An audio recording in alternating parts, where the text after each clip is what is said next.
Olá, boa noite. Veja agora o que é notícia no Parlamento de Minas. Universidades estaduais podem ter ouvidorias especializadas em violência contra a mulher. Corrida de Stock Car preocupa a comunidade da UFMG.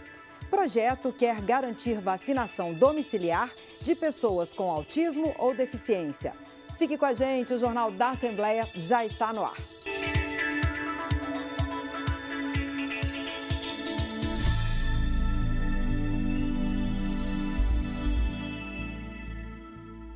Uma audiência da Comissão de Educação discutiu a criação de ouvidorias da mulher nas universidades estaduais. A proposta foi inspirada na iniciativa da Universidade Federal de Ouro Preto, que implantou sua ouvidoria em 2019. As universidades estão em segundo lugar na lista das instituições com mais casos de assédio contra mulheres, ficando atrás apenas das bases militares. É o que concluiu um estudo de 2018 das Academias Nacionais de Ciências dos Estados Unidos. Outra pesquisa mostra que 63% das mulheres da comunidade acadêmica brasileira já sofreram algum tipo de violência, mas que a maioria escolhe não denunciar. Para combater esses casos dentro da Universidade Federal de Ouro Preto, professoras criaram a Ouvidoria Feminina em 2019. É um projeto pioneiro do Núcleo de Direitos Humanos da UFOP. Até 2023, já foram feitos 143 atendimentos. Quase 26% das denúncias são de assédio moral e mais de 22% de assédio sexual. A maioria cometidos por professores homens contra alunas. Outro dado alarmante, quase 18% das ocorrências são de estupro em repúblicas e moradias estudantis. Mas desde a criação da ouvidoria, as vítimas têm um lugar seguro e especializado para serem acolhidas. Quando essa mulher se sente fortalecida e acolhida, ela pode formalizar essa denúncia. Porque nós trabalhamos com a autonomia dessa mulher. Ela que decide a história dela para evitar processos de revitimização. Essa denúncia chega a um cargo que só existe na UFOP, regulado pelo nosso regimento interno, que é de ouvidora adjunta, o cargo qual ocupo hoje. Quem está à frente da ouvidoria enfrenta seus próprios desafios. Atualmente, o projeto está sob ataque. Além de resistência dentro da própria instituição, as coordenadoras estão sendo investigadas pela polícia. Um professor da UFOP, que foi condenado e exonerado da universidade depois de um processo administrativo por assédios moral e sexual, resolveu denunciá-las por vazamento de dados sigilosos e denunciação caluniosa. Mas nem situações como essas conseguem desanimar as servidoras. A gente que está na ponta, na coordenação, que a gente acolhe os casos e vai dar o andamento institucional, a gente também acaba sofrendo algumas retaliações. Tudo isso é para tentar barrar, mas não retira a coragem da gente em conjunto de continuar lutando. Na audiência pública da Comissão de Educação, as universidades estaduais mineiras foram provocadas a criar suas próprias ouvidorias da mulher. A ideia foi bem recebida pelas representantes das instituições. Vamos caminhar no sentido de ter esse canal específico para acolher as demandas das mulheres. A presidente da Fundação João Pinheiro afirmou que já está sendo discutida a criação de um canal para mulheres dentro da Ouvidoria Geral do Estado, com protocolos exclusivos para estudantes. Hoje, já existe uma forma de denunciar assédio sexual e moral, mas não é apenas para as mulheres. Que a gente tem esse canal específico que as estudantes elas possam acessar e ela vai ser atendida por outras mulheres e que elas vão ser capacitadas, especializadas nesse tipo de atendimento. A deputada Lohana afirmou que vai propor a criação de uma política pública em Minas para coibir casos de violência no ambiente acadêmico. A ideia agora é que a gente construa um projeto de lei para estabelecer as diretrizes para a ouvidoria. Só que não dá para a gente querer criar isso sozinhas. Ouvindo todos os envolvidos, construir um projeto de lei que seja razoável, atendendo às demandas e expectativas dessas instituições e que também não seja um sonho apenas para que a gente consiga aprová-lo aqui nas comissões. Eu acho que vai dar muito certo. A UFMG e a Comissão de Educação da Assembleia aguardam decisão da Justiça após uma ação civil pública pedindo a suspensão da corrida de Stock Car na Pampulha. O evento está previsto para começar amanhã.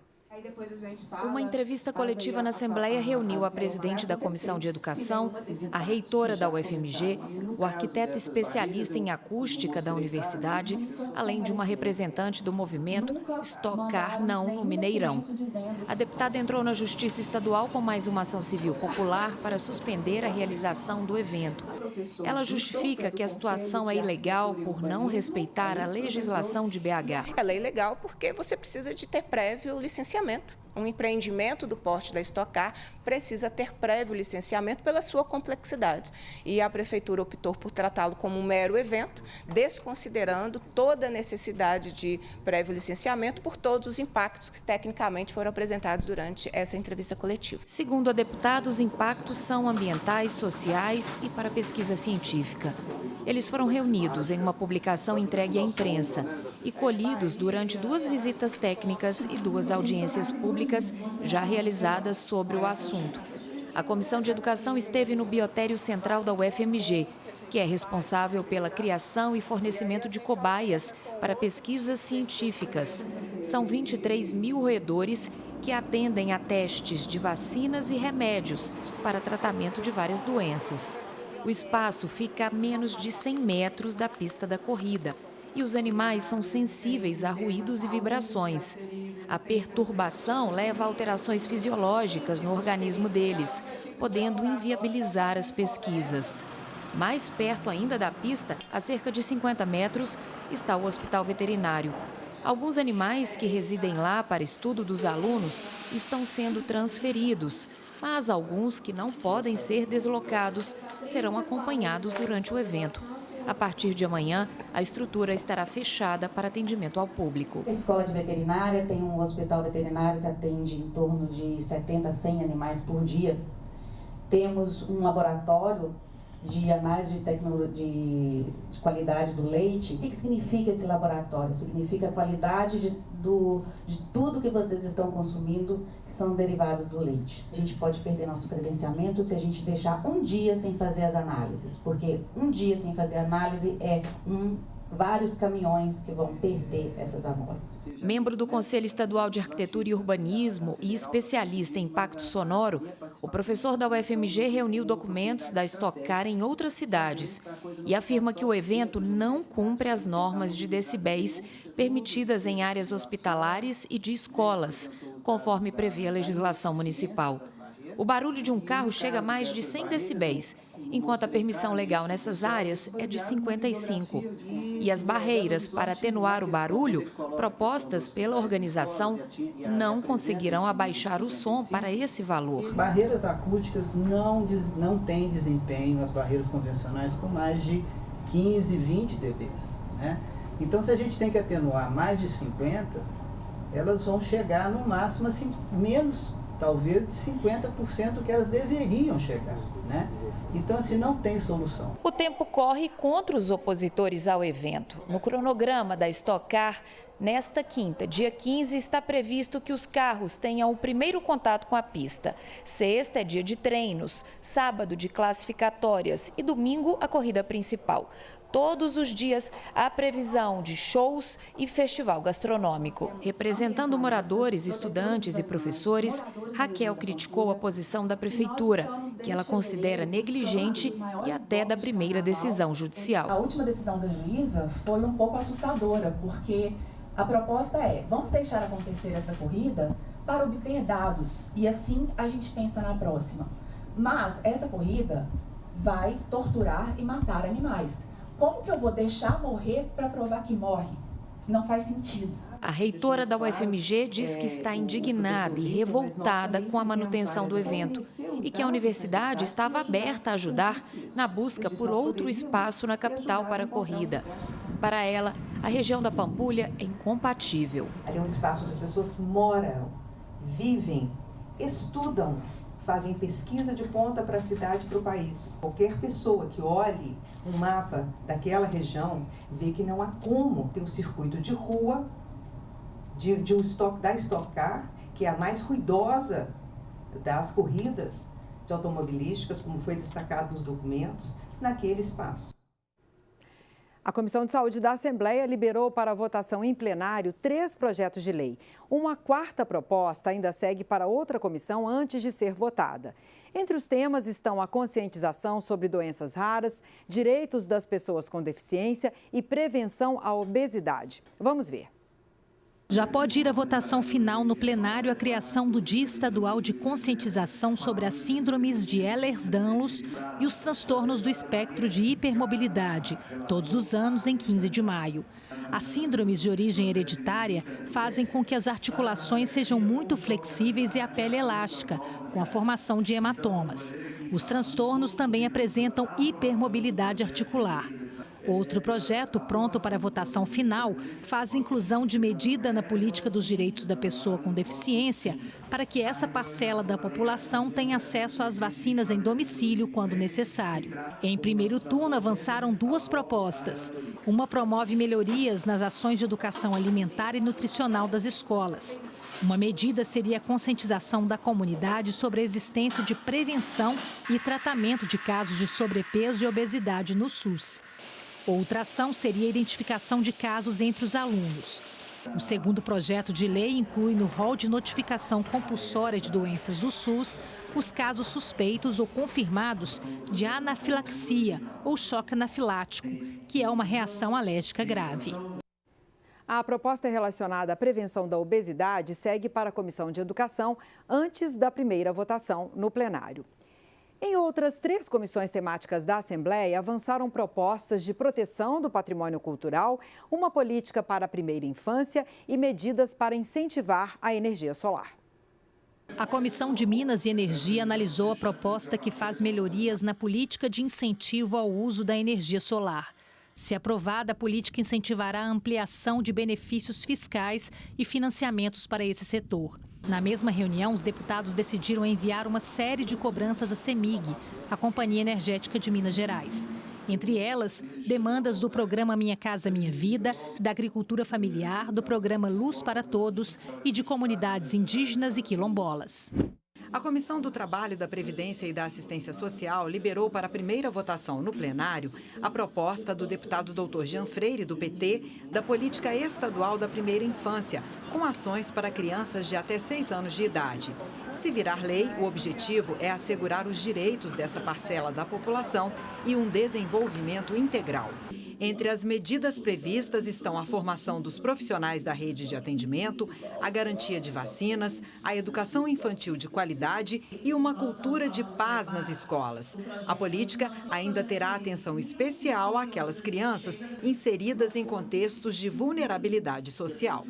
Está pronto para o plenário em segundo turno o projeto que declara o Instituto de Educação como patrimônio histórico e cultural de natureza imaterial da Educação de Minas Gerais. O projeto recebeu parecer favorável na Comissão de Cultura. Fundado em 1906, nos primeiros anos da nova capital, o Instituto foi atingido por um incêndio no ano passado e aguarda obras de restauração. A Comissão de Cultura também deu parecer favorável em primeiro turno a um projeto que declara como patrimônio histórico e cultural a Capela de Nossa Senhora das Mercês, situada no distrito de Bento Rodrigues, no município de Mariana. Erguida no século XVIII, a capela permaneceu de pé em meio à devastação provocada pelo rompimento da barragem da Vale Samarco em 2015, tornando-se um símbolo de resistência da antiga comunidade de Bento Rodrigues. Ambos os projetos são de autoria da deputada Beatriz Cerqueira, do PT. O Tribunal Regional Eleitoral iniciou o envio das urnas eletrônicas para os cartórios eleitorais do interior do estado. O transporte, que conta com o auxílio da Polícia Militar, vai até o dia 30 de agosto. 95 caminhões dos Correios são usados para transportar as cerca de 48.300 urnas eletrônicas que serão usadas no interior nestas eleições. Elas saem do Centro de Apoio do Tribunal Regional Eleitoral em Belo Horizonte, local que armazena e onde os equipamentos recebem manutenção. No interior, as urnas eletrônicas são distribuídas para 282 zonas eleitorais em 252 municípios, já que há cidades que englobam a votação das localidades menores. Por exemplo, essas urnas que irão para Conselheiro Lafayette vão servir à cidade e a outros 8 municípios. As urnas, nesse momento que estão indo para o interior do estado, elas estão indo vazias. A gente dá esse nome que está indo vazia porque não há nenhuma inserção ainda de dados dos candidatos e nem dos eleitores. Essa inserção de dados acontecerá em cerimônia que vai acontecer em todos os cartórios eleitorais a partir do dia 21 de setembro deste ano. A logística de distribuição é pensada um ano antes do pleito e os equipamentos conferidos e testados para o transporte. As urnas eletrônicas são armazenadas para que não haja deslocamento na viagem. Tudo é conferido, o caminhão é lacrado e fotografado. Assim que deixam o centro de apoio, os caminhões lacrados passam a ser monitorados pelas polícias militar e rodoviária federal. Daqui, eles seguem em direção aos cartórios eleitorais, fóruns ou batalhões policiais do interior, onde ficarão armazenados até as eleições. Nesses locais, as urnas eletrônicas são recebidas pela polícia, que garante a segurança dos equipamentos. O caminhão é lacrado, tá? E ele só é aberto mediante um representante da Justiça Eleitoral de cada localidade. Havendo mais de uma zona eleitoral em cada rota, em cada caminhão, esse caminhão é novamente lacrado, com acompanhamento desse representante da Justiça Eleitoral, e tudo é lavrado no romaneio de viagem. O local onde as urnas ficam armazenadas também são monitorados pela Polícia Militar de cada localidade. Termina no dia 22 de agosto, próxima quinta, o prazo para os eleitores pedirem transferência temporária de sessão eleitoral. É quando, por exemplo, alguém está com mobilidade reduzida e precisa votar em uma sessão com acessibilidade. A repórter Maria Cláudia Barreto tem as informações. Transferência temporária de sessão eleitoral não é a mesma coisa que voto em trânsito. Quem explica essa diferença para a gente é a Cláudia Alves, chefe da 27ª Zona Eleitoral de Belo Horizonte. Cláudia, nesse ano, nem o voto em trânsito a gente vai ter, não é isso? Nestas eleições de 2024, não teremos voto em trânsito, teremos transferência temporária de eleitores. Por exemplo, um mesário que não vota onde irá trabalhar para a Justiça Eleitoral, ele pode pedir transferência. Uma pessoa com deficiência que não solicitou a transferência para uma sessão de fácil acesso também pode pedir transferência, dentre outros casos. Isso porque são eleições municipais, não é isso, Cláudia? Em eleições municipais não há voto em trânsito, é isso mesmo? Exatamente. Em eleições municipais não há voto em trânsito e é bom frisar que só pode fazer transferência temporária para votar no mesmo município onde normalmente vota. E as pessoas que podem pedir a transferência temporária, onde que elas conseguem as informações sobre os procedimentos? Todas as informações sobre a transferência temporária de eleitores estão no nosso site e também no número fácil, que é o nosso Disque Eleitor número 148. E o prazo está acabando, né, Cláudia? O prazo termina dia 22 de agosto, está próximo. Resume para a gente qual que é o objetivo dessa transferência temporária. A transferência temporária é para facilitar o voto do eleitor. Por exemplo, aquele mesário que não está na sessão onde vota. Então, fica mais fácil. Tem também as forças policiais que vão poder fazer transferência temporária de eleitores. Mas aí não precisa comparecer ao cartório eleitoral. O próprio comando da polícia que vai informar quais são essas pessoas, quais são esses eleitores para a Justiça Eleitoral. E nas próximas eleições as pessoas votam para seus locais de votação, não é isso? Exatamente. É uma transferência temporária. Então, nas próximas eleições, o eleitor volta a votar na sessão de origem. Cláudia, muito obrigada pela sua entrevista. Maria Cláudia Barreto para o Jornal da Assembleia. No Visão Parlamentar de hoje, você assiste a uma entrevista com o deputado Marquinho Lemos, do PT. Ele é presidente da Comissão de Participação Popular, que transforma as sugestões da população em emendas ao projeto de lei do PPAG. Olá, você que está assistindo o Jornal da Assembleia, eu tenho um convite para te fazer. Daqui a pouco tem o Visão Parlamentar com o deputado Marquinho Lemos, do PT. A gente falou de várias coisas, das prioridades desse segundo mandato, falamos das emendas parlamentares, o deputado está à frente da Comissão de Participação Popular, né, deputado?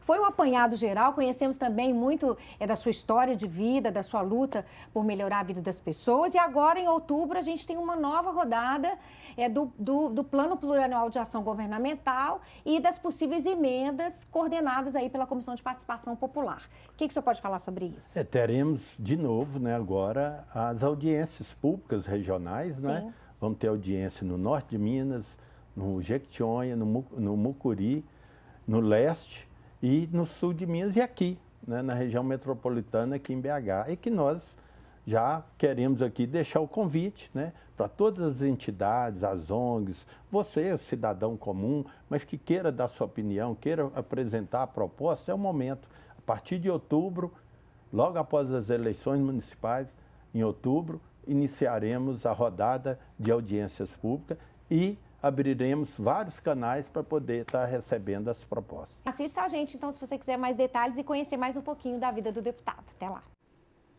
O Jornal da Assembleia fica por aqui, nós voltamos na semana que vem. Outras notícias sobre o que ocorre no Parlamento e também sobre os conteúdos da TV Assembleia, você confere no nosso portal almg.gov.br.